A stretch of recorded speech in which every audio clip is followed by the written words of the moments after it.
Back and forth we go between the present and the past, but is all of this disparate storytelling leading us somewhere good? It's time to talk about, analyze, review, break down, theorize, and rant about Silo's third season episode, It's All Good. Spoiler alert! Hit it!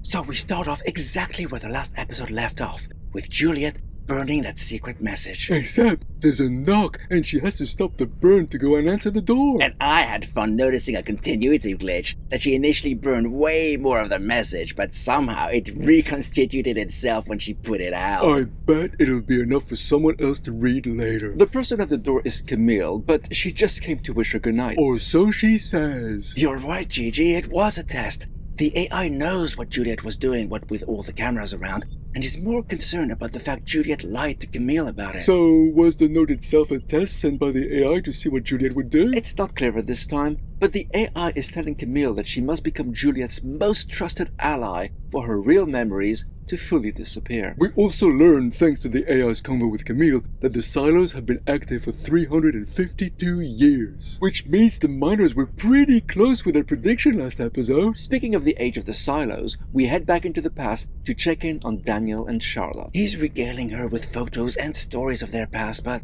it doesn't ring any bells. Well, at least he's not doing a Camille and trying to deceive her. The mystery deepens though as he goes to get a coffee, then bumps into his sister's doctor who was just lying around in the waiting room, and it turns out he's the reason she can't remember anything. What? So he's the originator of the memory loss pills? Pretty much, yeah. He did that deliberately for some reason, and he also informs Daniel that if taken for too long, that drug will permanently sever a person's memories, but it can also be used to select which of them to bring back. So why didn't anyone tell him that before he spent all his time trying to help his sister regain her memory? That would have indeed been helpful.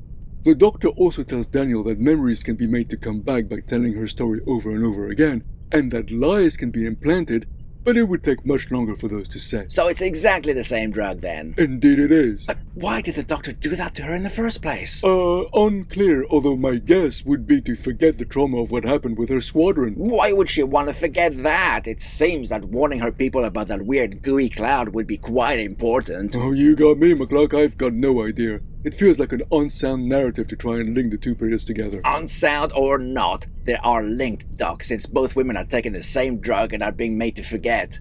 For reasons. Back in the show's present, Paul is taking apart the pact, reading notes on one of the pages, when he's interrupted because a woman wants to file a missing persons report and she'll only talk to him. Why only him? So we can have the two of them in the room together. Anyway, she's Orla's sister. Oh, the soon-to-be head of supply? Yeah, Told you something would end up happening to her. Didn't expect it to be this quick, mind. But there's no time to focus on that, as we head back into the past and we catch up with Daniel, chatting with Anna, the daughter of the woman who's head of the Rant committee, and they happen to bump into Helen, the reporter he went on a date with.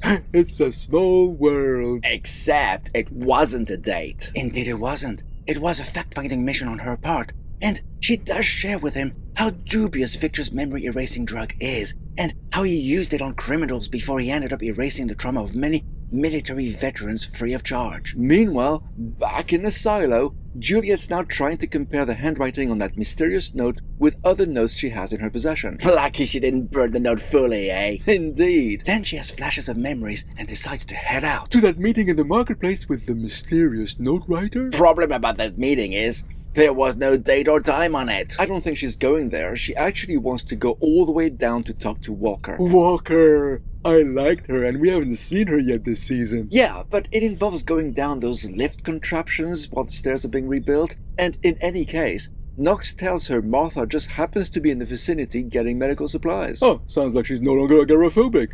Good for her. And Knox takes the opportunity to tell her about Lucas Kyle, how he was Bernard's shadow, how he was looking for jewels, and how he went all the way down the silo to where the drilling machines ended. To where the AI spoke to him in that mysterious tunnel. And where he hasn't been seen since. And just so we don't forget about the past... Even if we wanted to. Hey, maybe Victor could give us some of his drugs or something. Ha ha ha.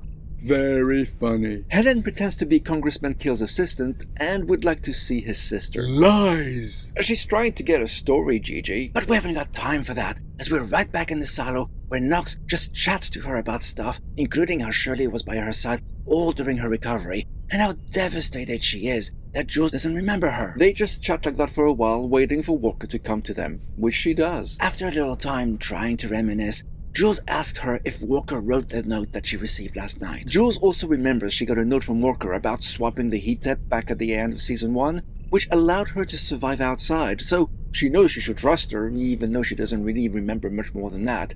And she tells her the note she got told her to meet someone at 2 in the marketplace. Oh, so there was a time for the meeting. Cool. Yeah, somehow we missed that. Anyway, she asks Walker if she should go, and Walker asks her in return what her gut says, because Jules always trusted her gut. But Jules's gut isn't saying anything. Which pisses Walker off. She hands her an old Swiss Army style knife and tells her to try harder and leaves. Well, that's the grumpy old woman I remember. And speaking of remembering, back in the past, Helen's taken Charles outdoors and reveals to her she's a reporter and that they've met in the past. And as she starts scribbling in her notepad, that brings back a fragment of memory when they were doing the exact same thing in a car, in the rain. Which kinda freaks Charlotte out. Yeah, and we see someone looking at both of them from a distance. Yeah, I'm pretty sure this memory loss thing's definitely not for her benefit. You think? So back in the silo, Jules got to the marketplace just before 2 with her bodyguard, which she feels she needs to shake to get to that meeting, wherever it is. Yeah, the marketplace is a big place,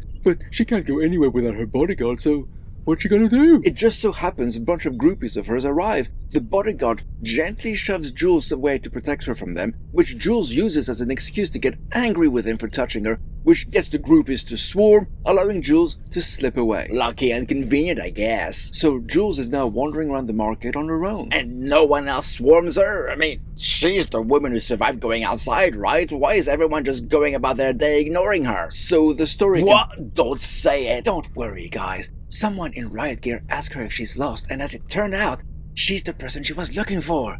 If you want to know the truth, come with me, she tells her. And back in the past, Charlotte's having a session with Victor as she's freaking out, and Daniel's there because they've detained Helen, waiting for him to know what to do with her. Wish we didn't go back there so often. I want to know what's going on with Jules. Well, she's been led to Patrick Kennedy, who clearly doesn't buy the whole memory loss shtick. There's Danny there too, although, to be honest, I don't remember him. And Sandy, who was a deputy when Jules was sheriff. Nice little bunch of people. And as they talk to Jules, more like berate her. it dawns on Patrick that maybe she's being genuine. He remembers being offered drugs to forget about his wife, and concludes Jules's memory loss must be due to pills she's been given, so she doesn't tell people what it's really like outside. Talk about a rude awakening for Jules. Who can she trust? And back in the past... Again? Listen, McCluck, I'm not in control of the story's flow. Don't hate the player. Oh, I don't. I'm definitely hating the game, for sure. Anyway, Helen tells Daniel that Charles came to her, not the other way around. That something felt off about Iran, that maybe the dirty bomb in DC wasn't genuine, that the military are hiding something, and she was worried enough to talk to a reporter. And now she doesn't remember anything. Coincidence? I think not. Anyway, back in the silo, one of those groupies is telling Paul and Camille where Jules went to, and while that's happening, Sandy shows Jules the helmet she came back with, a helmet that bears the number 17 instead of 18, like all the helmets in the silo have. They tell her everything they know, that the sign she held when she came back telling people not to come out because it isn't safe wasn't written by her, that Lucas Kyle has been missing for 3 months but they need to know where he is, that Lucas was sent to the mines because she showed him a forbidden relic, and no one knows why Bernard made him his shadow. But there's no time for more, as Paul, Camille, and a host of people in riot gear arrive. Jules is sent out of the room before they get to them. And by the time the riot gear people break in, Patrick, Sandy, and Danny are gone. Not so fast. They find a secret passage leading to a secret tunnel. Secret tunnel. Secret tunnel. But those outsiders are long gone. So, Camille checks what happened, and Jules just lies to her, saying all Patrick wanted was for Jules to tell everyone that it's safe outside. Which it isn't. We know that, Gigi, but many in the silo have doubts. Anyway, the groupie who told on Jules had a condition for her being a narc, have an opportunity to talk to Jules. And we see that people do see her as a beacon. Some, like that groupie, even replicated her arm tattoo, even if Jules herself doesn't remember what it meant. An amnesiac's really not the best person to idolize. Clearly not. But something possibly good came out of that fiasco too. Her bodyguard really feels like they're treating her like a prisoner. So if she wants time off, to let him know and he'll sort it out. Funny how he feels like he's on her side now, when just before he was terrified of what Camille would do to him if he did exactly what he's now offering to do. You think she shouldn't trust him? Would you? And on top of that, not only is Paul's wife part of the Outsiders, She's the one who damaged her arm! but he knows about it. Well, they both saw that old picture of what it was like in the past last season. The Forbidden Relic! Yeah, that kind of explains how Kennedy and the others have been able to elude the authorities for so long. They're men on the inside's the chief of police. So, after an eventful day, Jules pretends to take her pills. You know, to see if Kennedy's right about her memory. Hang on, how won't the AI know? The AI knows all and sees all. Exactly! We'll likely figure that out later. In the meantime, Jules goes to the cafeteria as she says she's hungry. At night? It's shut! Why is her bodyguard even letting her do that? It's not even the same amenable one. I guess it's hard to say no to the mayor. Anyway, she sees the stars, and that gives her a flash of memory when she looked at them with Lucas. And while she's away, her nurse comes back in and spots the discarded vitamin in the sink. Even her nurse doesn't trust her. She's just doing her job, McCluck, even if you're not supposed to like it. And as Camille speaks to the AI, we learn that there's a line beyond which Jules will have outlived her usefulness, and hopefully, as far as it's concerned, it'll be before they've laced the water supply with whatever drug they're putting into it. Sounds like they're gonna make the whole silo forget. They did it once. They likely can do it again. Well, I guess it beats killing everyone. The AI is supposed to protect the human survivors, right? That should be its primary function. Yes. Just like yours is. Just like mine is. So, this season is just going to be jumping back and forth between the past and the present, right? Yes, there's no avoiding it now. And if this episode's anything to go by, we'll be jumping back and forth in quick succession. Well, as far as I'm concerned, it certainly feels like this is dragging the story on for far longer than it should. That and the memory loss premises. Aye. I'm inclined to agree this is a slow burn, but don't forget, Silo has been a slow story throughout, as the story elements slowly build up to a crescendo by the finale. It's one of the things I liked about the show up to now. But not anymore. Well, my concern is that splitting our attention between the two time periods dilutes the immersion, which means each episode ends up being much lighter in terms of progress. Look at this one. Everything we learned should not have taken so much time. Jules met a group of people who jogged her memory. That happened with Knox and Walker and then the Outsiders. Paul's wife is with the rebels, Paul's helping, and Carla's missing. That's not that much for 50 minutes of story. While in the past, Charles's memory loss is artificial too, and there's something the military are hiding, which they don't want people to know. Yeah, about that. If it's supposed to be this big secret, why did they keep Charlotte alive? She was the only survivor of her squadron, and if it's such a big deal that she doesn't remember whatever it is that she's not supposed to be remembering, why rely on some experimental drug? Why not just, kill her when they recover her body from the crash site? Well, there wouldn't be a story if that had happened, McCluck. Well, of course. As it stands, what's going on in the present is still more interesting. And about the past, I don't like the way it feels way too similar to our own present. There's nothing futuristic about any of the tech. Well, except for the memory loss drug. And Daniel's drilling tech, which he perfected in New Orleans, that allows him to dig deep without disturbing their surrounding earth. Yeah, that's bound to be the tech used to make the silos. Oh, that's totally obvious, Gigi, but my point is, aside from those handful of things, it could all be happening in 2026, and yet we're nowhere near that level of AI sophistication. Guess they didn't have a budget to create a futuristic past, so opted for one similar to our own time period. Obviously, but it just distracts from the story as far as I'm concerned. I'm not that attached to the past story either, truth be told. They're already dead. Who cares, right? Well, maybe we'd care if it went somewhere, and if the contemporary people learned about it themselves. As it stands, these are two separate independent strands that have nothing to do with each other. As you said, McCluck, all of that could have been stopped had Charlotte not survived the mission like all the others in her squadron. Considering whatever's happening above Iran is a massive secret, you have to question the military's decision on that one. And on top of that, it feels like the memory loss trope is just being used to drag the story on for longer than it should. But yeah, any self-respecting shadowy agenda would have 86 Charlotte before she got anywhere near a hospital. Well, they're not self-respecting enough. Clearly. And Juliet's attempt to remember is going to be thwarted by a way too observant nurse. Jules should have done a better job at pretending she took the pills, Gigi. We've got 8 more episodes to go, guys. Gotta stretch the story to fill that time. I think you're being unfair, McCluck. There was some progression, and I thought things moved relatively quickly in the silo. especially after Walker gave Juliet a much-needed kick up the ass.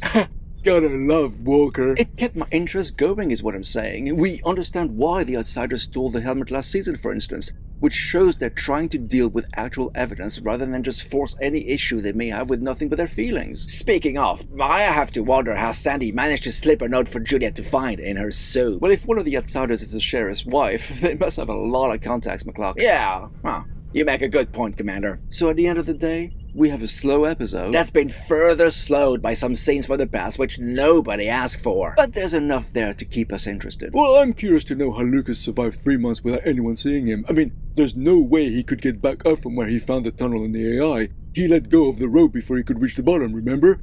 There's no way he'd be able to reach it again. Maybe he didn't survive at all. I feel that would be a major disappointment if he's dead and the writers have teased us all this time for nothing. Well, sometimes writers tease, but there's nothing at the end of it. Bad writers do that, McCluck. Aye, that they are. And what about Bernard? Even though I do believe he's still alive somehow, he wasn't present in this episode. There is another possibility, Commander. Go ahead, Doc. Well, Bernard could be dead, and Lucas survived with the help of the AI somehow. We can be very helpful when we want to be.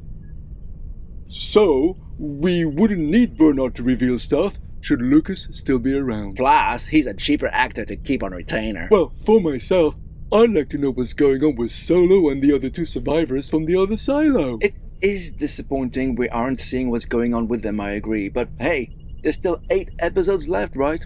Anything can happen. As long as it's happening slowly, right? That does seem to be the order of the day. An interesting story, in the silo at least, told slowly. Right. Well, that's pretty much all we have to say about this episode. Let us know what you think in the comments, and we'll give you the response you deserve.